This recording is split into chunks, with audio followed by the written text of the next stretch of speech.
بسم اللہ الرحمن الرحیم. السلام علیکم. Programme breakfast with Sajjad میں میں ہوں آپ کے ساتھ ثنا یوسف. اس امید کے ساتھ کہ آپ کا آج کا دن بہت اچھا گزرے. پروگرام کا باقاعدہ آغاز کریں گے. السلام علیکم میر صاحب. السلام. کیسی ہیں آپ؟ ٹھیک ہیں؟ ٹھیک ٹھاک. آپ کیسے ہیں؟ بارش تو رک گئی ہے لیکن موسم بہت اچھا ہو گیا ہے. موسم بہتر. اگرچہ پریڈکشن تو یہی تھی آج شام تک بارش ہوتی رہے گی. بالکل. اور کل تو سارا دن ہوتی رہی. ہاں جی. سڑکیں دیکھ کے لگتا تھا شہر ڈوبا ہوا ہے. بالکل بالکل. لیکن شہر تو بڑی سڑکیں تو صاف رواں تھیں. بالکل بالکل. میرا خیال میں بڑی سڑکوں پہ کوئی ٹریفک نہیں تھی. یہی ہمارے پرابلم ہے کہ جو چھوٹی بستیاں جو نگلیکٹڈ ایریاز ہیں ان پہ ہم توجہ نہیں دیتے. بالکل بالکل. ہیڈ لائنز شامل کریں گے. پہلے سیگمنٹ کی جانب بڑھیں گے. Head lines. جی میر صاحب آج کون کون سی خبریں بڑی تو کراچی کی ہیں لیکن ایک خبر اس کے اگر اسے خبر کہا جائے, خبر تو نہیں ہے, ایونٹ اس طرح کہا جا سکتا ہے کہ یہ آج بگتی کی غالباً 7ویں برسی ہے. جی میرا خیال جی 7ویں برسی ہے. 10ویں برسی. پتہ نہیں چلتا. کل کی بات ہے کہ جب میں صبح بیٹھا تھا ایسے ہی ٹی وی پروگرام کے لیے تو میں نے آتے ہی شیکسپیئر کی یہ لائنیں پڑھی تھی, آئی ہیو کم ٹو بیری scissor not to praise him. اور اس کے بعد میں نے اس پورے واقعے کے ساتھ وہی سلوک کیا تھا جو شیکسپیئر نے بروٹس کی تقریر کے بعد اینتھنی کی اس تقریر میں کیا تھا. بروٹس واز این آنریبل مین. ہمارے ہاں تو بروٹس مشرف ہی تھا اس وقت, وہی آنریبل مین تھا اور وہ کہتا تھا کہ اس نے یہ کیا وہ کیا. بگتی بھی ایک عجیب کردار تھا جی. لاہور ہی اس کو بہت پسند تھا, یہاں رہتا تھا, یہاں اس کے دوست تھے, محفل آرا آدمی تھا جی. کوئٹے میں بھی وہ ایک مجلس لگا کے بیٹھتا تھا. اب سرداری مزاج اس میں بہت کافی تھا. وہ اپنے قبیلے کے میں ایک ٹیرر تھا, اس میں بھی کوئی شک نہیں ہے. لیکن اس نے بڑی دبنگ قسم کی سیاست کی ہے. اور آج جو بلوچستان کی صورتحال اب پیدا ہوئی ہے وہ بگتی کی ڈیتھ کے بعد پیدا ہوئی ہے اور یقیناً مشرف اس کے ذمہ دار ہے. دوسری طرف جو صورتحال کراچی کی ہے, کل وہاں یہ نظر آیا کہ الطاف حسین کی جہاں جہاں تصویریں تھیں ان کو اتار دیا گیا. یہ نہیں کوئی ایک آدھ جگہ تصویر ہو. 90 جس سے کہتے ہیں یہ گھر کا نمبر تھا نا جی, 90 فلاں, اس کے گرد تصویریں. اس کے قریبی مکہ چوک ہے, وہ ایک چوک بنایا تھا جہاں لیاقت علی خان کا مکہ دکھایا گیا تھا اور اسے مکہ چوک کہنا شروع کر دیا گیا تھا. اس پر سے تصویریں اٹھا دی گئیں اور اسے اب لیاقت علی چوک کا نام رکھ دیا گیا اس کا, جس پہ فاروق ستار نے کہا کہ یہ ساری چیزیں جو ہیں یہ سلیقے سے بھی ہو سکتی تھی. فاروق ستار کا مقصد یہ ہے کہ وہ جو بات کہہ نہیں پا رہے اور کہہ سکیں گے بھی نہیں کہ وہ الطاف حسین سے لوگوں کی محبت کی وجہ سے الطاف حسین کے خلاف نہیں بولنا چاہتے. انہیں بانی تحریک اور قائد تحریک کہیں گے لیکن وہ اپنے آپ کو ڈسوسیٹ کر رہے ہیں اس سے وداؤٹ الطاف. یعنی ایک بہت بڑا ایک کرائسس تھا, بحران تھا, ذہنی بھی, فکری بھی, نفسیاتی بھی, کہ وہ شخص جس نے تحریک کو بنایا ہے اب اس کے خیالات اور اس کی پالیسیوں سے کیسے اتنی بڑی آبادی جو ہے اپنے آپ کو ڈسوسیٹ کرے.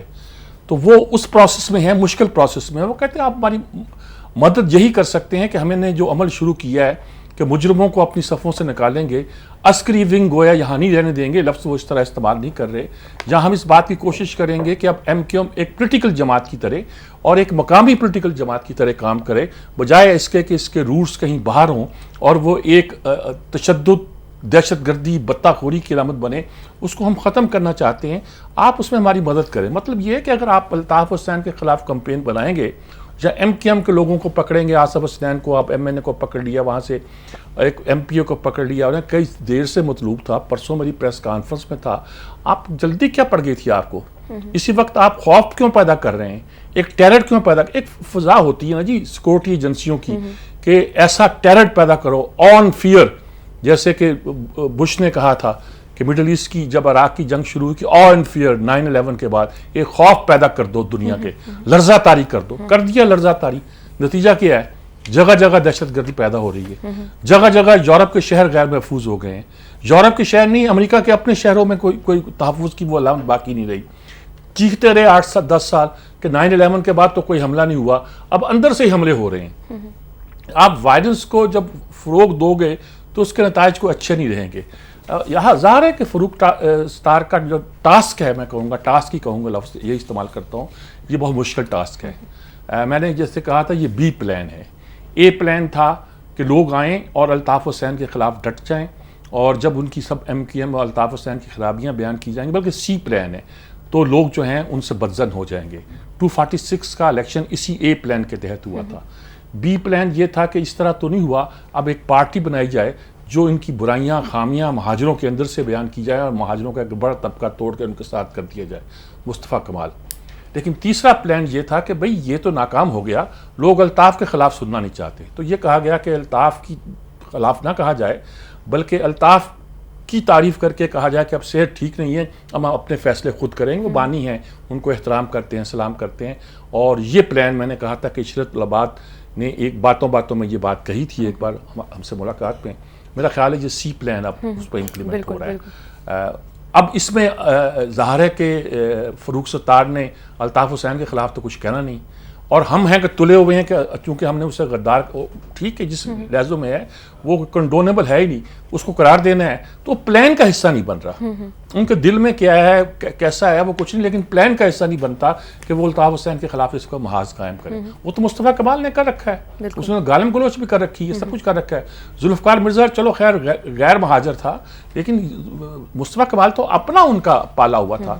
بہرحال اب جو صورتحال پیدا ہوئی ہے اس میں اس بات میں انہوں نے شکایت کی ہے مکہ چوک پر, ادھر سارے عائشہ منزل پر. میں وہاں رہتا رہا ہوں بھائی, میں کراچی میں 34 سال گزارے, اس میں 13 سال میں اسی علاقے میں رہا ہوں. فیڈرل بے ایریا میں جو عائشہ منزل, جس علاقے کو عائشہ منزل کہتے ہیں, چھوٹا سا گھر تھا وہاں. عائشہ منزل ان گھر والوں نے لکھا ہوگا اپنی کسی بچی کے نام پر یا بیوی کے نام پر, اور جو بس رکتی تھی وہ اسے عائشہ منزل کے نام پہ ایسا مشہور ہوا کہ پورا علاقہ اسی کے نام پر ہے. تو وہ 10 بلاک میں وہ تھا جس میں میں رہتا تھا, اور اس کے بالکل اپوزٹ سڑک اس طرف شاہراہ پاکستان کے اس طرف یہ 8 بلاک ہے جس میں یہ عزیز آباد سارے علاقے ہیں 90 ہیں. اور انہی یعنی جو اس کا چوراہا بنتا ہے جس کے ایک طرف 5 بلاک 5 ہے, ایک طرف 10 ہے, ایک طرف عزیز آباد 2 بلاک, تو اس کے درمیان سے یہ سڑک جاتی ہے, اسے مکہ چوک ہے. یوں سمجھیے کہ یوں سڑک ہے, سڑک اس طرف عزیز آباد ہے, اس طرف یہ دوسرا بلاک تھا عائشہ منزل والا بلاک ہے, اور یہاں ایک مکہ چوک جو ہے وہ ایک نشانی تھی. اب وہ کہتے ہیں کہ آپ لیاقت علی خان مکہ چوک رکھ دیتے. ابھی آپ کو ان نشانیوں کو مٹانے کی ضرورت کیا ہے؟ وہ ایک ہے, لیکن دوسری طرف یہ بھی پوائنٹ آف ویو ہے کہ ان کو برداشت بھی نہیں کیا جانا چاہیے. ایک لڑائی ہے, حکمت عملی کی لڑائی ہے, ایک نظریات کی لڑائی ہے. نظریات سے زیادہ یہ حکمت عملی کی لڑائی ہے جو جاری ہے. مطلب نظریات میں تو اب کلیئر ہو گیا کہ پاکستان مرد آباد کے نعرے لگانے کی کوئی گنجائش نہیں ہے. وہ بیماری کی وجہ سے لگایا ہے یا انڈین فنڈنگ کی وجہ سے لگایا ہے, یہ طے کر لیں گے ہم. بہرحال اب اس بات کی بھی ہے کہ انہوں نے برطانیہ پہ ہم نے چوہدری نثار نے کہا ہے کہ ہم ان کو ڈوسیئر دیں گے, لکھ کر تحریری طور پر کہیں گے کہ تمہارا ایک شہری ہمارے ملک میں تشدد پر ابھارتا ہے. اس فکر کا کوئی نہیں, اٹھو جاؤ جلا دو ان ٹی وی چینلز کو. اس کا تو کوئی جواز پیش کیا نہیں جا سکتا. چنانچہ اور پاکستان مرد آباد کے نعرے لگانے کے بعد کسی پاکستانی کے پاس اس کا جواز پیش کرنا جو مشکل ہے.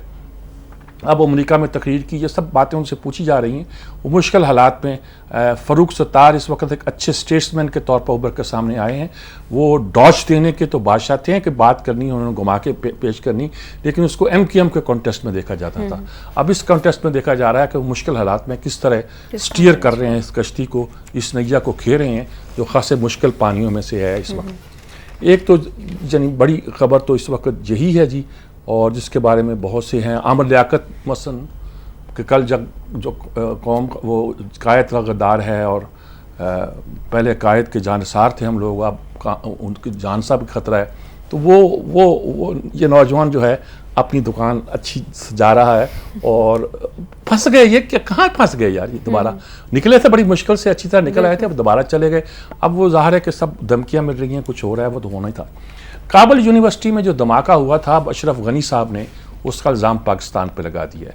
جب وہ آئے تھے تو بڑی پاکستان سے محبت دکھا رہے تھے, لیکن 6-7 مہینے کے بعد ہی ان کو بتا دیا گیا ہوگا تمہارا یہ رول نہیں ہے.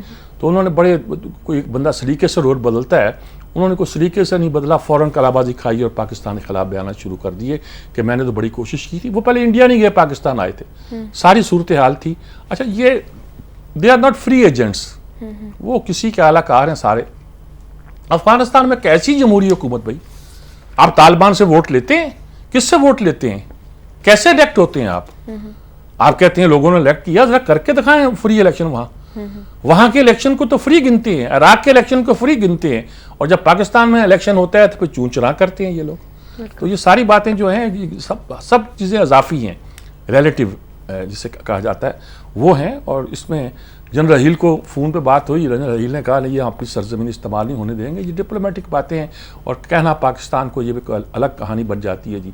گوادر پہ ایک واقعہ ہو گیا, پھر اب وہاں کچھ لیویز کے اہلکار مارے گئے. لیویز اصل میں مقامی جو لوگ ہیں نا, مقامی وہاں کا جو وڈیرا جگیردار تو نہیں, وہاں کا سردار جو ہوتا ہے اس کو کہا جاتا ہے کہ تو اپنی ایک پولیس رکھ, اور وہ ان کی پولیس ہوتی ہے. بدقسمتی سے اس وقت لیویز جو ہے وہ چونکہ ان کو رول نہیں دیا گیا, فوج ہی وہاں زیادہ کام کرتی رہی, تو 90% علاقہ ان کے پاس ہے اور ان کی ٹریننگ نہیں ہے. اب ان کو ٹریننگ بھی دی جا رہی ہے, ان کو اس بات کے لیے تیار بھی کیا جاتا ہے, تنخواہ تو لیتے ہیں لیکن وہ تیار بھی ہوں اگر دشمن حملہ کرے تو کریں.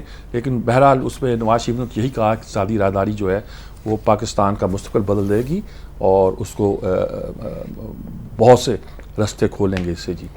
ادھر ہمارے وزراء خارجہ کی خزانہ کی سار کی کانفرنس ہو رہی ہے, جس میں شاید انڈین وزیر جو ہے وہ نہ آنے کے موڈ میں ہے, اور لیکن یہ ہے کہ ایک اسکیم ہے جو پاکستان نے مالی بھارت نے پیش کی ہے کہ ٹیررزم کے حوالے سے, منی لانڈرنگ کے حوالے سے, یہ بینکوں کی ٹرانزیکشن کے حوالے سے جو معلومات ہیں وہ سارک ممالک ایک دوسرے کو شیئر کریں گے. شاید اس طرح بھی کہا جا رہا ہے کہ جس طرح یورپین یونین ہے ساؤتھ ایشین یونین بنا دی جائے. نام رکھنے سے تو یونین نہیں بنتی نا جی. انہوں نے تو بہت سے کام کیے بھی تھے, اور اب تو وہ ایک ریورس پروسیس بھی اس میں شروع ہو گیا ہے. توڑ پھوڑ ہے, یورپی یونین بن گئی تھی, اس یونائٹڈ کرنسی میں برطانیہ شامل نہیں ہوا تھا, لیکن اس کے باوجود برطانیہ اس میں یورپی یونین سے بھی نکل گیا ہے. ترکی کو وہ شامل نہیں کرتے تھے, لیکن ترکی کے ان کے ساتھ سادی معاہدے تھے بہت سارے, ان کے ٹیرف کے معاہدے تھے یورپی یونین کے ساتھ. تو یہ وہاں ایک اور طرح کی ایک انضمام کی تو کہہ لیجیے, ادغام کی تو نہیں بلکہ ایک قریب آنے کی, انجذاب کی یہ کوشش ہے وہ چلتی آ رہی تھی. ایسے میں نے لفظ مشکل بہت سارے استعمال کر دیے ہیں, مطلب یہ ہے کہ قریب آنے کی کوشش ہے جو ہو رہی ہے. اس کو کوئی بھی اچھا سا نام دے دیجیے, اور ٹرمز گڑھنے میں تو مغرب والے ماہر ہیں, اور شاید میں نے بھی کوشش کی ہے کہ 4-5 لفظ بول کے کچھ ٹرموں کا کھیل کھیلنے کی کوشش کروں جی. تو یہ صورتحال وہاں کی ہے جی کہ یہ ہو رہا ہے. اب ہاں جو ایک بڑی بارش ہمارے یہاں کی جو میں ذکر کیا ہم نے, یہ بھی خبر ہے کیونکہ اس میں ہلاکتیں بھی ہوئی ہیں جی. لیکن اللہ کا شکر ہے کہ اس شدت کے ساتھ نہیں ہوا, مسائل پیدا ہوئے جس طرح اچانک بارشوں کے بعد ہوا کرتا ہے. بھادوں بھی کافی گزر گیا ہے, لیکن یہ بارشیں اس بار لیٹ ہوئی ہیں, ساون میں نہیں ہوئی اور کم ہوئی ہیں, ہلکی ہوئی ہیں. پہلی بارش کل ہی ہوئی ہے جہاں, اور آپ کو پتہ ہے کہ ہم چھتری لے کر اسٹوڈیو میں آئے تھے, چھتری لے کر اسٹوڈیو سے گئے تھے, تو وہ بھی, اور واپس جاتے جاتے بھی بارش ہو رہی تھی, اور پھر سارا دن صرف اسی انتظار میں رہے کہ شہر میں کہاں بارش رکتی ہے تو باہر نکلا جائے کہ نہ نکلا جائے, بلکہ حالات شہر کے رہے تھے, اور دفتروں میں حاضری بھی کم تھی. یہی بڑی خبریں ہیں جی. اور اس کے علاوہ میرے پاس ایک رپورٹ ہے, ویسے تہمینہ جنجوعہ ہماری آ رہی ہیں, ایک سیکٹری خارجہ, کہتے ہیں پہلی سیکٹری خارجہ ہوگی. وزیر تو ہم نے بنا لی ہیں اس سے پہلے, ہنار ربانی خیر کو, اب سیکٹری بنانا چلو وہی بنا لو. بیوروکریٹس میں خواتین اچھا کام کر رہی ہیں, سنا فوج میں بھی آ رہی ہیں, ہو سکتا ہے کل کلاں کو کوئی فوجی جنرل کو سپاہی سلوٹ کر رہے ہوں, ہیں جنرل بھی ہیں شاید, ایک میڈیکل کور میں یا کسی میں ہیں, کچھ اس طرح ہے. اور ایک بات اور ہے کہ کینیڈا نے اعلان کیا ہے, پہلے 91 کے کیا تھا کہ سکھ جو ہے وہ پولیس میں جو بھرتی ہوتے ہیں وہ اپنی پگڑی پہن, بھی نشان ہے ان کا, انہوں کو کوئی فرق نہیں پڑتا. اب انہوں نے کہا کہ جو عورتیں کینیڈین پولیس میں ہیں, وہ عورتیں بھی ہوتی ہیں نا جی, وہ حجاب لے سکتی ہیں. تو کہا جا رہا ہے کہ ویسے ابھی تک کسی عورت نے حجاب آپٹ نہیں کیا. بھائی ہماری وہ بچیاں لڑکیاں جو یورپ میں پلی بڑھی ہیں, کینیڈا میں رہ رہی ہیں, حجاب بہت لیتی ہیں, لیکن ان میں سے جو پولیس کو آپٹ کرتی ہیں وہ ذرا اور مائنڈ سیٹ کی ہوتی ہیں, تو وہ ان کے لیے حجاب اتنا بڑا مسئلہ نہیں. لیکن ٹیکنیکلی اس کی اجازت دینا جو ہے ایک پازیٹیو طریقہ ہے, جو کینیڈا میں یہ طریقہ دوسرے قوموں کے نسبت ایک بہتر طور پر استعمال ہوتا ہے. وہ فرانسیسیوں اور انگریزی بولنے والوں کے درمیان جس طرح ایک انڈرسٹینڈنگ کی کوشش, چینی وہاں آباد ہیں, ساؤتھ ایشیا کے لوگ ہم جیسے وہاں آباد ہیں, بہت سے ملکوں کے لوگ جو ہیں نا وہاں رہتے ہیں, اور وہ ایک دوسرے کے شانہ بشانہ رہ رہے ہیں. ان کا امریکہ کی طرح یہ اصرار نہیں ہے کہ آپ گھل مل کر کٹھالی میں آ کر ایک قوم بن جاؤ. وہ کہتے ہیں اپنی اپنی جگہ رہو, اور تم سب مل کر جو ایک خوبصورتی پیدا کرے. کولاج کہتے ہیں اسے پینٹنگ میں, وہ لگی ہوئی پینٹنگ نا, تو اگر مختلف امیجز کو اکٹھا کر دے تو وہ کولاج بن جاتا ہے جی. جو میں آخری خبر دینا چاہ رہا تھا وہ خبر تو نہیں, ایک رپورٹ ہے برطانیہ میں شائع ہوئی ہے, جس میں کہا گیا ہے کہ فیس بک, ٹویٹر اور گوگل یہ ذمہ دار ہے دنیا میں ٹیررسٹ پیدا کرنے کے. داعش کو انہوں نے پیدا کیا ہے. ان کی اچھا ان کا تو یہ ہے کہ اس سے ہیٹ سپیچز جاتی ہیں, میسج جاتے ہیں اور یہ روک نہیں سکے اس سے. جو پیغام ہے ان ٹیررسٹوں کا پیغام کیا ہے؟ وہ یورپ کی جو زیادتی ہیں اس کو ہائی لائٹ کرتے ہیں. اچھا آپ بند کہتے ہیں جی وہ کمپنیاں بند نہیں کرتی, پیسے, یہ تو پیسے کمائیں گی نا جی. بالکل. اس وقت کہتے ہیں کہ امریکہ کی جو بالادستی ہے دنیا پہ وہ 4 چیزوں کی وجہ سے ہے. اسے غالباً وہ گافا کہتے ہیں. GAFA G for Google, A for Apple, F for Facebook اور اے فار امیزون خرید و فروخت کے لیے. تو یہ اب یورپ میں یہ آیا کہ یہ ہمارے ٹول جو ہیں ہمارے خلاف استعمال کر رہے ہیں. ظاہر ہے کہ برطانیہ والوں نے تو گوگل کو اور فیس بک کو اور ٹویٹر کو کہنا تھا, انہوں کا اس سے پھیلتا ہے اور والدین بھی متاثر ہوتے ہیں. ہمارے بہت سے لوگ جو وار زون میں جاتے ہیں اور لڑتے ہیں وہ انہی چیزوں سے متاثر ہوتے ہیں. اور کافی حد تک ہے بھی ایسا ہے جی. میں نے کہا کافی حد تک بالکل ایسا ہے کہ سوشل میڈیا کی وجہ سے بہت زیادہ ہم یہ تو بڑی بات ہے. ہم تو ٹیلی فون, یہ جو ہمارے پاس فون ہیں ان کو بھی سمجھتے ہیں, ہم بند کر دیتے ہیں. یہ فون صرف یہی نہیں ہے کہ کمیونیکیشن کا سلسلہ بنتے ہیں, یہاں فون موجود ہے اور اگر آپ یہاں بلاسٹ کرنا چاہیں تو اس فون کی مدد سے وہ بھی کر سکتے ہیں. تو بہت سی باتیں جو دیکھنے والی ہوتی ہیں. بہرحال یہ آج کی بڑی خبریں تھی. ناظرین آج کی اہم ڈسکس کی ہیں. ابھی ایک بریک لیں گے اور بریک کے بعد حاضر ہوں گے تو اگلا سیگمنٹ شامل کریں گے. ہمارے ساتھ رہیے.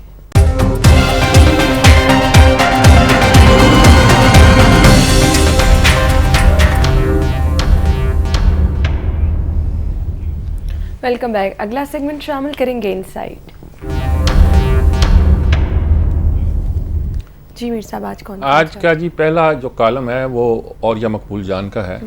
یورپ جا کے ابھی ہمیں مواد فراہم کر رہے ہیں. وہ 10-12 دن کے لیے یورپ گئے ہوئے ہیں. یورپ والوں کی خیر نہیں ویسے تو لیکن وہاں انہوں نے کہا کہ میں جب پیرس میں اترا تو میں نے یہ دیکھا یہ 5 سال پہلے والا پیرس نہیں ہے. کہیں 5 سال پہلے گئے ہوں گے تو اب وہ پیرس نہیں ہے. انہوں نے کہا ویسے ہی اگرچہ جہاں ایفل ٹاور بھی ہے, شانزلیزے بھی ہے, اب ان کی مشہور اسٹریٹ جو ہے, اور جہاں گمنام سپاہی کا مجسمہ بھی ہے, وہی سڑکیں, وہی بلکاتی اور وہ سب کچھ ہے. پھر تبدیلی کیا آئی ہے؟ یہ 5 سال والا کیسے میں کہتا ہوں نہیں. میں نے کہا کہ وہ اصل بات یہ ہے کہ یہ قوم جو 2nd ورلڈ وار کے بعد تباہ ہو گئی تھی, پورا یورپ ہی تباہ ہو گیا تھا. فرانس تو خاص طور پر پہلے جرمن نے اس پہ قبضہ کر لیا, پینزر ڈویژن رونتے ہوئے چلے گئے, اور فرانسیسی قوم جو بڑی لبرل اور بڑی اس قوم تھی اس کے لیے ایک عجیب و غریب کرائسس تہذیبی طور پر پیدا ہوا. اس کے لوگ باہر رہ کے لٹریچر لکھتے تھے, جو ریزسٹنس کا لٹریچر تھا, مزاحمت کا ادب تھا, وہ بھی لکھتے تھے, اور ایسے بھی تھے جو اس کے باوجود ایوانگارڈ لٹریچر یعنی کہ جو ایک خالص فرانسیسی مزاج ہے وہ بھی چلتا رہا. بڑا کرائسس تھا, غلام رہے, آزاد ملے, تباہ حال ہو گیا ملک. اس ملک کو ریکنسٹرکٹ کرنے میں امریکہ نے ساتھ دیا. پورے یورپ کو مارشل پلان تھا, پیسے دیے, سرمایہ فراہم کیا, تو اس کے رزلٹ سے نکلا. لیکن بنایا فرانسیسیوں نے خود, یعنی یورپ کے لوگوں نے خود اپنے اپنے ملکوں کی تعمیر کی.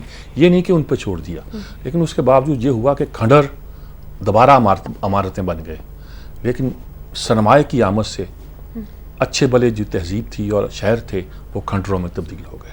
یہ سرمایہ کے بارے میں ان کا جو ایک خاص مذہب, اخلاق, روایت, یہ سب چیزیں جو ہیں وہ بکھرتی جا رہی ہیں, پھیلتی جا رہی ہیں.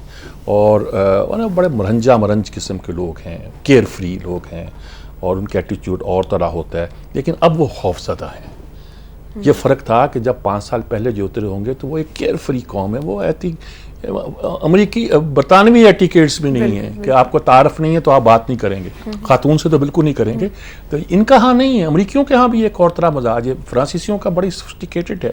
ان کے کھانوں کا ایک عجیب کلچر ہے.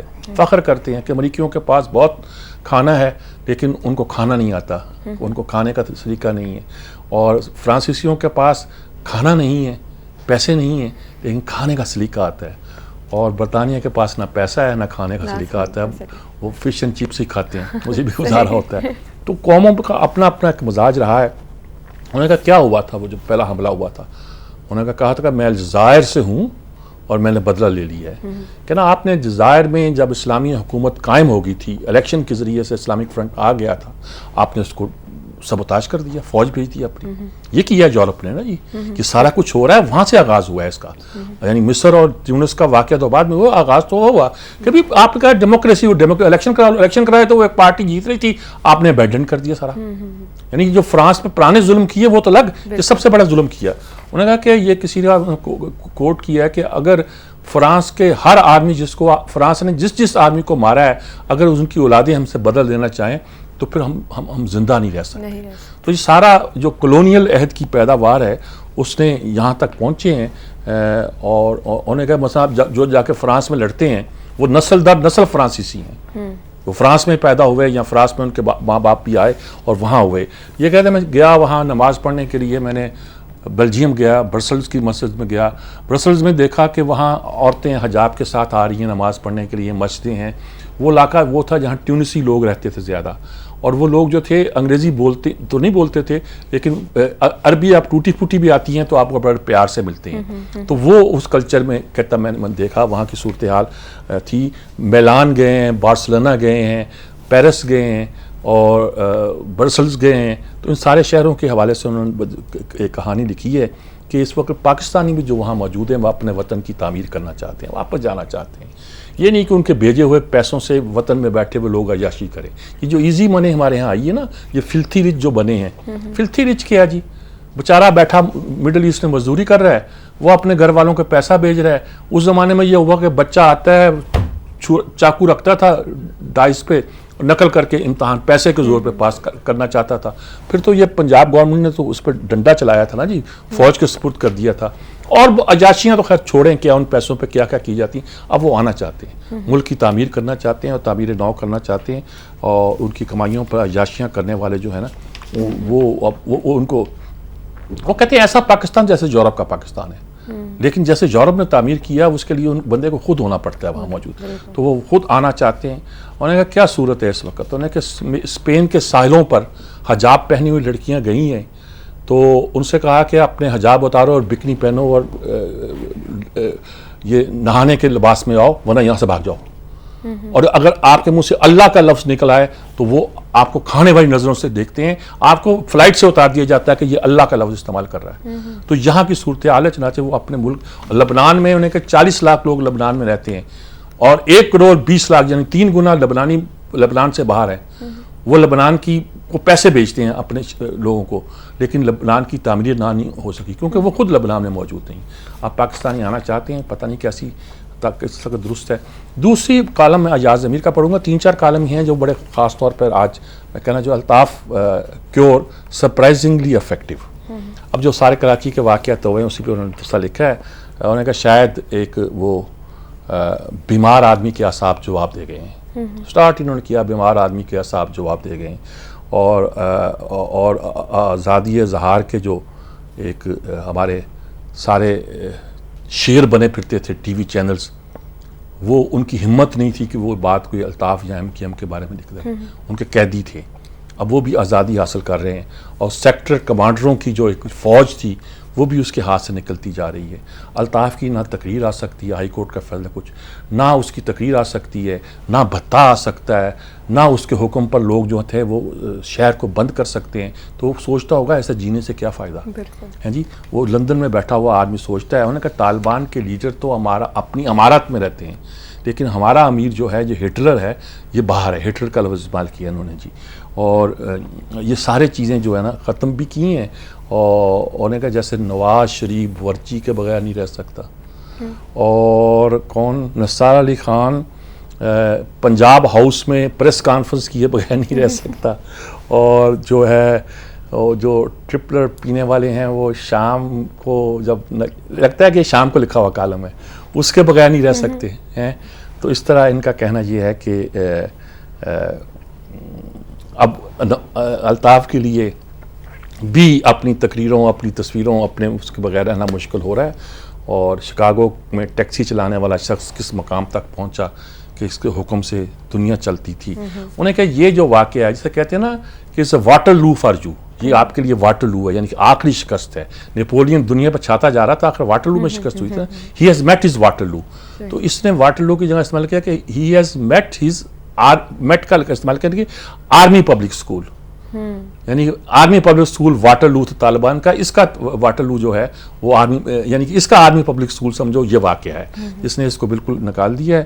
اب کوئی رحمان ملک بھی اس کے پاس نہیں جا سکتا، اور صورتحال جو ہے وہ ڈفرینٹ. کلدیپ نیر کا ایک آرٹیکل ہے جی ان کو میں بڑے غور سے اہتمام سے پڑھتا ہوں. انہوں نے کہا کہ کانگریس دوبارہ انڈیا میں آ سکتی ہے. اس کا میرا انٹرسٹ کانگریس پہ نہیں ہے، انٹرسٹ یہ کہ ہندوستان میں ہو کیا رہا ہے یا کیا ہوتا رہا ہے. اور اس نے کہا کہ بھئی نہرو اور پٹیل کا سب احترام کرتے تھے اور وہ ان کے سہارے لوگ چلتے تھے اور آگے بڑھتے تھے. اور لیکن شاستری کے بعد تک کی صورتحال ٹھیک رہی. اس کے بعد نہرو کے بعد جانشین کون ہوگا تو شاستری تو کہا کرتے ہیں ان کے سیکٹری رہے ہیں، پرائیویٹ سیکٹری رہے ہیں کلدیو پہ. شاستری کے بعد شاستری کہتا تھا میں جانشین کہاں سے ہو گیا، وہ تو اپنی پتری کا ہی سوچتے رہتے ہیں، یعنی اندرا گاندھی کا. اچھا ان کا یہی خیال ہے کہ یہ ساری خرابی وہاں سے پیدا ہوئی، کانگریس میں بھی اور ہندوستان کے سسٹم میں بھی، سیکولر سسٹم میں جو بھی سسٹم تھا اسے کہہ دیجیے جی. انہوں نے کہا کہ تاشقند سے ویسے ایوب خان جب شاستری کا انتقال ہوا تو ایوب اس گاؤں میں آئے جہاں وہ تھا شاستری، اور اس کی آ کے کہا کہ اگر زندہ رہتا تو پاکستان ہندوستان میں امن ہو سکتا ہے. تو انہوں نے کہا وہ معاہدہ لکھا جب کہ بھی ہم ایک دوسرے کے خلاف اسلحہ استعمال ہی کریں گے، نو وار پیکٹ ایک طرح کا. تو اس کی ڈرافٹنگ ایوب خان، انہوں نے کہا کہ آپ کریں. تو ایوب خان کے ہاتھ سے کی ہوئی ڈرافٹنگ ہے جو انڈین آرکائیو میں موجود ہے. انہوں نے کہا کہ فوجی تھا، اس کو پتا تھا کہ جنگ کے کیا انجام ہوتے ہیں، وہ کرنا چاہتا تھا. لیکن بھٹو صاحب واپس آئے تاشقند سے، انہوں نے کہا کہ صاحب یہاں سیل آؤٹ ہو گیا ہے اور صورتحال ہو گئی. پھر انڈیا کی صورتحال کے دلتوں کا ساتھ کیا سلوک ہے، مایاوتی جو ہے ان کی لیڈر ہے اور شودروں کا حصہ ہے، مسلمانوں کے ساتھ. جب آپ کا یہ رویہ ہوگا تو آپ کیسے تصور کر سکتے ہیں کہ وہ لوگوں کو اپنی طرف آپ کھینچ سکیں گے اور اتحاد پیدا ہو سکے گا. مسلمانوں کے بھی آپشن کیا تھے، وہ کمیونسٹ پارٹی میں چلے جائیں، ان کے لیے کانگریس ہی رہ گئی تھی. لیکن کمیونسٹ پارٹی میں بھی نظریاتی پرابلم بہت سارے آتے ہیں. انہوں نے کہا ہمارے آئین کا حصہ ہے سیکولرزم، اور سیکولرزم ایک مائنڈ سیٹ کا نام ہے، ہمیں اس پہ عمل کرنا چاہیے اور اسی میں ہماری بقا ہے جی. ایک آرٹیکل آج جی الطاف حسن قریشی صاحب کا ہے، انہوں نے جو کراچی کی صورتحال ہے اس پہ پوری تفصیل کے ساتھ پوری مرحلہ وار کیا کیا ہوتا رہا ہے. یعنی کہ انہوں نے کہا ایک شخص جو ہذیان بکرا ہو، اس کی قیادت میں اس کی جماعت کا مستقبل کیا ہو سکتا ہے. تو بہت اپنے محتاط زبان استعمال کرتے ہیں، لیکن محتاط زبان میں بھی یہ بات کہنے سے وہ چونکے نہیں ہیں. سارا مستقبل اب ساری جو صورتحال پیدا ہوئی، فاروق ستار کس طرح آیا، اس کی تعریف وسیم اختر کی سارے کام، اور اس کے بعد جس طرح ہم آگے بڑھ رہے ہیں اس کا پورا تفصیل کے ساتھ انہوں نے تذکرہ کیا ہے. الطاف صاحب کا یہی ہے کیونکہ یہ ماہنامہ نکالتے تھے تو مہینے کے بعد سارے مہینے کا تجزیہ کرتے تھے. اب ہفتہ وار کالم لکھتے ہیں تو ہفتے میں سارے ہفتے کا جو ہے وہ خلاصہ جسٹ پیش کرنا چاہتے ہیں اور کہتے ہیں. ایک اور کالم وینٹیلیٹر لکھ دیا جس نے ہمارے اظہار الحق نے. اچھا مریض پڑا ہوا ہے، وینٹیلیٹر پر ہے، نرسیں اس کا خیال کر رہی ہیں، ڈاکٹر اس کا خیال کر رہے ہیں، ایک بڑا ڈاکٹر آتا ہے، چھوٹا ڈاکٹر فلاں آتا ہے. لیکن یہ ہے کہ اب یہ وہ مریض کو کلینکلی ڈیڈ ہے، لیکن کسی کی ہمت نہیں وہ اس کا اعلان کرے. وہ ایسا مریض ہے کہ کوئی اس کا اعلان نہیں کر سکتا.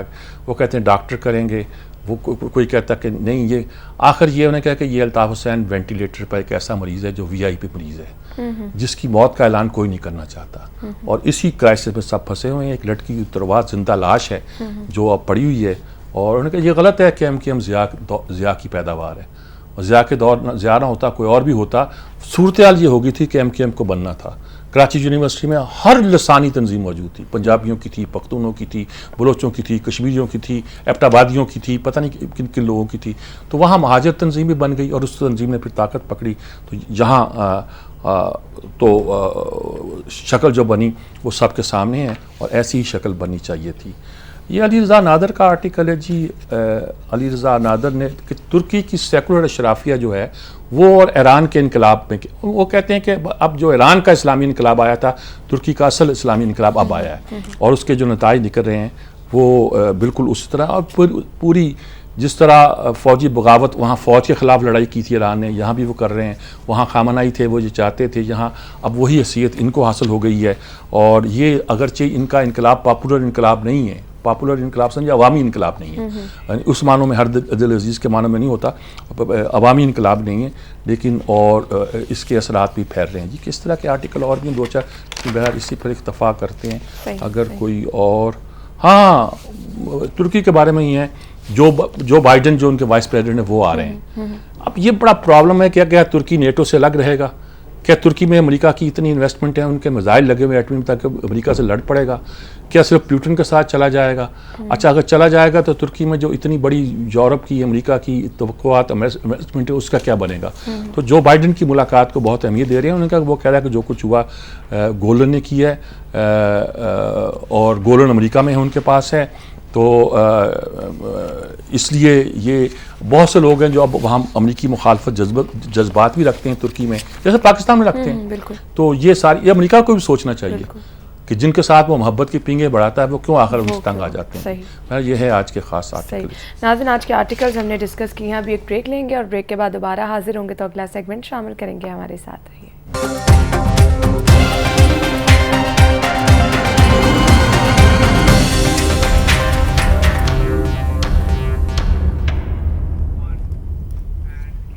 بریک کے بعد آپ کو خوش آمدید کہیں گے. اگلا سیگمنٹ شامل کریں گے ان پٹ. اور آج ہمارے ساتھ ٹیلی فون لائن پہ ہوں گے ڈاکٹر حسن عسکری صاحب اور مظہر عباس صاحب. جی میر صاحب. جی حسن عسکری صاحب, مظہر عباس صاحب دونوں ہمارے ساتھ لائن پہ موجود ہیں. اور آج ہم نے گفتگو زیادہ کراچی کی صورتحال پہ کرنی ہے. وہی ہمارا اس وقت ایک قومی مسئلہ ہے, سب سے اہم مسئلہ ہے. جو بھی میں تو اس سے پلان بی یا پلان سی کا نام میں نے دیا ہے کہ اب مسئلہ یہ ہے کہ ملک کے لوگ تو شاید یہ چاہتے ہیں اکثریت کہ الطاف حسین کی ایسی کی جائے اور وہ مصطفیٰ کمال نے کر کے دیکھ لیں. لیکن دوسری طرف ان لوگوں کا یہ خیال ہوگا, میرا خیال ہے کہ یہی ہوگا کہ ہم الطاف کو چھیڑے بغیر, جس کی بہت بڑے میجارٹی یعنی جو ووٹر ہیں وہاں, وہ اکثریت جو ہے ان کا احترام کرتی ہے, اس کو چھوڑے بغیر کہا جائے کہ ان کی طبیعت ٹھیک نہیں ہے, خود کو اس معاملے سے ڈسوسیٹ کر لیا جائے جو ایک ایٹنٹ بنا ہوا ہے. اس پہ بات کرتے ہیں. میں پہلے مظہر عباس صاحب سے پوچھتا ہوں, کراچی میں بیٹھے ہوئے ہیں, وہ زیادہ شاید ہماری رہنمائی کر سکیں. جی مظہر عباس صاحب السلام علیکم. جی وعلیکم السلام. کیا صورتحال ہے؟ کل فاروق ستار بھی کچھ تھوڑے سے ناراض تھے کہ یہ تصویریں اتار دی گئیں, مکہ چوک کا نام بدل دیا گیا, اور کیا آپ کو کیا لگتا ہے مشکل صورتحال میں فاروق ستار بھی ہیں اور باقی لوگ بھی ہوں گے؟ کیا میرا خیال ہے ایک غیر یقینی صورتحال اس وقت کراچی میں اور شہری علاقوں میں پائی جاتی ہے. ظاہر ہے جو ایم کیو ایم کے ووٹرز ہیں, سپورٹرز ہیں, ان کے اندر ایک بہت ہی زیادہ کنفیوژن پایا جا رہا ہے. میرا خیال ہے جو جس طریقے سے ڈاکٹر فاروق ستار نے صورتحال کو سنبھالنے کی کوشش کی, اس کے باوجود جو آپریشن میں اور ایم کیو ایم کے لوگوں کی گرفتاریاں ہیں اس میں کوئی کمی نظر نہیں آ رہی. اور دوسری طرف دفاتر ان کے سیل کر دیے گئے ہیں, جو کچھ دفاتروں کو مسمار کر دیا گیا ہے, پوسٹرز اور بینرز ہٹائے جا رہے ہیں. اچھا ایک تو یہ کہ اگر پولیس ہٹائے تب بات سمجھ میں آتی ہے کہ جی وہ ایکشن کر رہے ہیں, لیکن یہ مسٹیریسلی جو صورتحال ہے یہ بالکل اسی طرح ہے جس طرح 92 میں ہم نے دیکھی تھی. تو میرا خیال ہے اس طریقے سے اوور ری ایکشن جو ہے وہ ہو سکتا ہے کہ وقتی طور پہ فائدہ دے, لیکن لانگر ٹرم میں اس کے اثرات برے پڑتے ہیں. اور میرا خیال ہے ڈاکٹر فاروق ستار کو اسپیس دینے کی ضرورت ہے. اگر اسپیس نہیں دیا تو پھر اور وہ بھی پیچھے ہٹ گئے تو میرا خیال ہے صورتحال اور زیادہ خراب ہو جائے گی. تو یہ ہماری حکومت کو اور ریاستی اداروں کو اس چیز کو ضرور سوچنا چاہیے کہ اگر کوئی اسپیس نکالنے کی کوشش کر رہا ہے تو اگر آپ وہ اسپیس بند کر دیں گے میرا خیال ہے صورتحال اور زیادہ خراب ہوگی. یا ماضی میں پاکستان میں دیکھ چکے ہیں, اور اس طرح کی صورتحال میں پھر اگر اس طرح کے ایلیمنٹس کو پیچھے, یہ ایلیمنٹ پیچھے ہٹ گیا تو پھر ظاہر ہے کراچی میں امن کی صورتحال بھی خراب ہو سکتی ہے. ہمیں بہت اور ہمارے ریاستی اداروں کو بہت سنبھل کے ساتھ چلنے کی ضرورت ہے. اور شاید ہم دو کشتیوں میں پاؤں رکھ رہے ہیں, کچھ ایسا لگتا ہے کہ کچھ واضح نہیں ہے پالیسی ہماری, اور اسی کا تو فیصلہ کوئی اچھا نتیجہ اچھا نکلا کر. عسکری صاحب آپ کیا فرمائیں گے؟ جی آپ یہاں بیٹھ کر کیا تجزیہ کرتے ہیں, آپ کا ویژن کیا کہتا ہے؟ دیکھیے دو چیزیں ہیں. ایک طرف تو جو ایم کیو ایم نے اپنی ایک امپائر جبر اور تکبر کی بنیاد پہ قائم کی وہ غالباً اب گرتی ہوئی ہمیں نظر آ رہی ہے. لیکن آئندہ کیا ہوگا اس سے متعلق غیر یقینی صورتحال ہے کہ یہ اونٹ کی کروٹ بیٹھے گا. اور جو فاروق ستار کی ایک کوشش ہے علیحدہ دکھانے کی, وہ ہمیں معلوم نہیں کہ واقعی ایک نئی پارٹی جنم لے رہی ہے یا وقتی تقاضوں کے مطابق پارٹی کو بچانے کے لیے ایک جو ہے وہ قدم اٹھایا گیا ہے. اگر واقعی بریک آئے گا کبھی کسی اسٹیج پہ آ کے، فی الحال تو یہ کہنا بہت مشکل ہے، تو پھر کراچی میں وائلنس ضرور ہوگا. اس لیے کہ جو اوریجنل پارٹی ہے، جو کمانڈ لیتی ہے الطاف حسین سے، جن کے ایکٹیو لیڈرز ہیں، کمانڈ سٹرکچر ہے، وہ اتنی آسانی سے تو یہ کام نہیں ہونے دے گا. تو اس لیے صحیح سیپریشن تو اسی وقت ہوگی جب ہمیں وائلنس سے اندازہ ہوگا کہ ریزسٹنس یا ایک اسٹرگل شروع ہو گئی ہے. لیکن اس سٹیج پہ ابھی ایم کیو ایم اپنی جگہ موجود ہے، اوور آل اسٹرکچر ان کا موجود ضرور ہے لیکن کمزور ہوئی ہے، اور غالباً اس کی انفورسنگ ایبلٹی، اپنے فیصلوں کو نافذ کرنا لوگوں پہ، وہ بہت حد تک کم ہو گیا ہے اور آئندہ بھی کم ہوگا. ہاں مطلب عباس صاحب، میں نے آپ سے کہا تھا کہ دو کشتیوں میں سوار ہونا ایک کنٹرڈکشن سی ہے، یعنی کہ ہم الطاف حسین کو بالکل ایلیمینیٹ بھی کرنے کا شوق رکھتے ہیں اور دوسری طرف فیکٹ یہ ہے کہ ووٹرز کی اکثریت اس کو اپنا لیڈر اور ہیرو مانتی ہے، اور لیکن اس کارروائی کے شاید اکثریت خلاف ہے جو انہوں نے آخری تقریر میں اپنی باتیں کی ہیں. کیا کیا جائے، سیدھا رستہ کون سا اختیار کیا جائے؟ دیکھیے، ایک تو یہ کہ ہم اکثر اس حوالے سے غلط اسسمنٹ کرتے ہیں کہ الطاف حسین کی سپورٹ ختم ہو گئی. میرا نہیں خیال کہ الطاف حسین کی سپورٹ کم ضرور ہوئی ہوگی، ختم نہیں ہوئی. اور یہ جو صورتحال ہے اس وقت، اسی صورتحال کو غالباً ڈاکٹر فاروق ستار سنبھالنے کی کوشش کر رہے ہیں اور یہ باور کرانے کی کوشش کر رہے ہیں کہ ان کو اسی طریقے سے ہینڈل کرنے دیا جائے تاکہ وہ لندن سے اپنا رابطہ مکمل طور پہ ختم کر سکے. لیکن اس کے لیے انہیں وقت درکار ہے. یہ مجھے اچھی طرح یاد ہے کہ بالکل ایسی ہی صورتحال اس وقت میں عظیم احمد طارق کو فیس کرنی پڑی تھی 92 کے آپریشن میں، جب ان کو پکڑا گیا تھا، گرفتار کیا گیا تھا اور ان سے یہ کہا گیا تھا کہ آپ جا کے ایم کیو ایم بنا لیں اور کھڑا کر دیں. تو انہوں نے کہا کہ مجھے وقت دیں، میں اس طریقے سے صورتحال کو نہیں کنٹرول کر سکتا. ڈاکٹر فاروق ستار کی صورتحال عظیم احمد طارق سے ذرا مختلف ہے کیونکہ انہوں نے مکمل طور پہ اپنی لا تعلقی کا اعلان نہیں کیا ہے.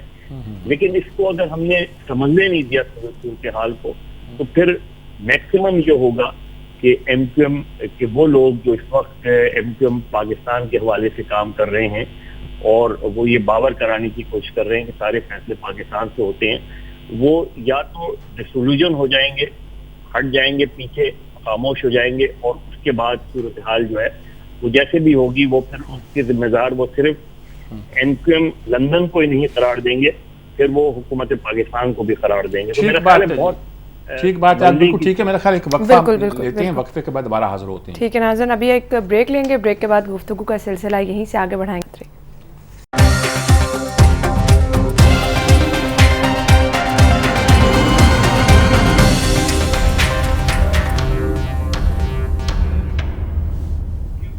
بریک کے بعد آپ کو ایک بار پھر سے خوش آمدید کہیں گے. کراچی کی صورتحال پر ہم بات کریں. جی میر صاحب. جی آپ بات کر رہے ہیں تو عسکری صاحب، یہ مظہر عباس صاحب نے ایک بڑی اہم بات کی ہے کہ اگر ہم نے کوئی ٹیکٹفل ڈیل نہ کیا تو الزام ایم کیو ایم لندن پر جو لگ رہا ہے وہ ایم کیو ایم لندن کی بجائے وہ پاکستانی ریاست پر نہ صحیح پاکستانی حکومت میں لگنا شروع ہو جائے گا یا پاکستان کی ایجنسیوں پر. آپ کیا کہتے ہیں، یہ نیریٹو کیسا؟ مجھے تو ٹھیک لگ رہی ہے یہ بات. دیکھیے، یہ پولیٹیکلی کنٹروورشل موو ہے، اور جب بھی آپ پالیٹکس میں ہاتھ ڈالتے ہیں تو اس پہ ایک ڈیبیٹ تو ڈیفینیٹلی پیدا ہوتی ہے، کیونکہ اس کے مختلف ڈائمینشن ہے، مختلف انٹرپریٹیشن ہے. جس طرح 92 کی بات کی گئی ہے، ابھی 92 کی مختلف انٹرپریٹیشن ہے، اسی طرح ایم کیو ایم کی انٹرپریٹیشن موجود ہیں، کیونکہ اس کے حق میں اور اس کے مخالفت میں دونوں طرف ہمیں بڑے اسٹرانگ مفادات نظر آتے ہیں. لہذا اس قسم کے نیریٹیوز جو ہیں وہ کریٹ کیے جائیں گے. اس میں ضرورت صرف اس بات کی ہے کہ اگر ان کچھ لوگوں کے خلاف ایویڈنس ہے کرمنل ایکٹیویٹی کا کراچی کے اندر، ان کے خلاف آپ کارروائی کریں. لیکن تنظیم ایز اے ہول کے خلاف کارروائی کرنا کوئی اتنا آسان نہیں ہوگا، کیونکہ اس کو الیکٹرل سپورٹ وہاں موجود ہے. صرف اس کا جو کرمنل ونگ ہے یا جو دہشت گردی کو ایک انسٹرومنٹ کے طور پہ استعمال کرتا ہے، اس کا جو ہے ایویڈنس لا کے آپ کورٹ سے کنوکشن لیں، اور اس کے بعد سیاسی جماعت خود ہی چلتی ہے، خود ہی ڈوب جاتی ہے، خود ہی اوپر اٹھتی ہے. اس کسی بھی سیاسی جماعت کو اگر آپ ان نیچرل طریقے سے ختم کرنے کی کوشش کرتے ہیں تو وہ ختم نہیں ہوتی. درست بات ہے. مطلب عباس صاحب، ایک جماعت پر پابندی لگانے کی بات بھی ہے. کچھ لوگوں کا خیال ہے کہ پاکستان مثلا یہ جو ANP ہے یہ اصل میں نیب تھی، اور اس پر پابندی بھٹو صاحب نے پہلے لگائی اور سپریم کورٹ میں ریفرنس بھیج دیا. ہمارے آئین میں ہے کہ سپریم کورٹ کو ریفرنس بھیجنا پڑتا ہے، اور پابندی لگی. لیکن وہ ANP کی شکل میں موجود ہے، وہی سارے ان کا مینیفیسٹو، وہی انداز، وہی سب کچھ، اور پتہ چلا کہ کوئی ایسی غدار بھی نہیں تھی جیسی اس وقت پابندی لگاتے وقت ثابت کی گئی تھی. تو کیا نیریٹو اس کا ہونا چاہیے؟ ہیلو،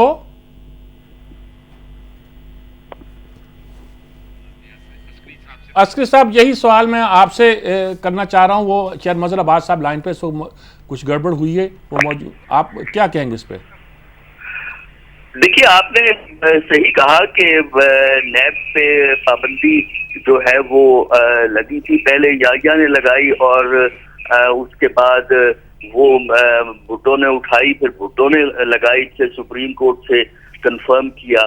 یہی میرا پہلے جو میں نے بات کہی تھی کہ پارٹی پہ اس طرح پابندی لگا کر ایلیمنیٹ کرنے سے پارٹیاں ختم نہیں ہوتی، ری سرفیس کرتی ہیں. کیونکہ قانون پارٹی کو بین کرنے کا ہے، لیڈر کو بین کرنے کا یا لیڈروں کو بین کرنے کا قانون جو ہے آپ کے ہاں واضح طور پر موجود نہیں ہے. پہلے تو ایبڈو وغیرہ ہوا نا جی، ہمارے ہاں ایبڈو وغیرہ ہوا، اور پتہ نہیں یہ پروسیس بھی ایک زمانے میں عاملانہ دور میں چلتا رہا، لیکن بعد میں پتہ چلا کہ یہ بالکل ایک فضول پروسیس ہوتا ہے. دیکھیے، ایبڈو جو تھا وہ ایوب کی ملٹری گورنمنٹ نے کیا تھا، اور وہ 6 سال کے لیے تھا، اور 6 سال کے بعد وہ پابندی جو ہے وہ ختم ہو گئی تھی. لیکن اب اس قسم کی کوشش کے بجائے بہتر تو یہی ہوگا کہ جو لوگ کرمنل ایکٹیویٹی میں انوالو ہیں ان کے خلاف آپ ایکشن لیجئے، مصلحت کی بنیاد پہ ایکشن کو نہ روکیے.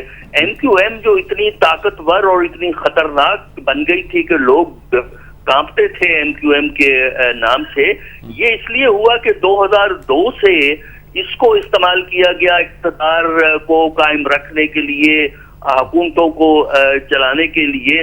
تو اس قسم کی مصلحتوں کو ایک طرف رکھتے ہوئے ضرورت اس بات کی ہے کہ اس کے جو شارپ ایجز ہیں، جو کرمنلٹی پہ انوالو ہیں، ان کے خلاف ایکشن لیں. اب مثلا دیکھیں، ہمیں پتہ ہی نہیں تھا کہ انہوں نے زبردستی قبضے کر کے اپنے دفاتر بنائے ہوئے ہیں، تو کیا حکومت اس ملک میں موجود نہیں تھی کہ اتنے عرصے سے قبضے موجود ہیں؟ اب آپ کو خیال آ گیا ایکشن لینے کا. تو اس قسم کی کارروائیاں جو ہیں وہ اس وقت یوزفل ہیں جب مصلحت کو چھوڑ کر کرمنل ایلیمنٹس کے پاس ایویڈنس ہے، جلد معاملات طے کیجئے ان کے. اسی طرح جو ایکسیسز ہیں ان ایکسیسز کو ختم کیجئے. باقی رہا پارٹی چلتی رہے گی، اور اگر کوئی متبادل آ گیا تو پارٹی خود بخود کمزور ہو جائے گی، سیاسی عمل میں خود بخود ہو جائے گی. بالکل درست کہا آپ نے عسکری صاحب، بہت مہربانی، بہت شکریہ آپ کا. مظہر عباس صاحب بھی ہمارے ساتھ تھے، آخر میں کچھ رابطہ ان سے کٹ گیا تھا، لیکن انہوں نے بڑی ہماری رہنمائی کی، ان کا بھی بہت شکریہ. جی صاحب، آپ کا بھی بہت بہت شکریہ. ناظرین، پروگرام کا وقت ختم ہوا چاہتا ہے، اجازت دیجیے، اب آپ سے ملاقات ہوگی منڈے کو. اپنا بہت سا خیال رکھیے گا. اللہ حافظ.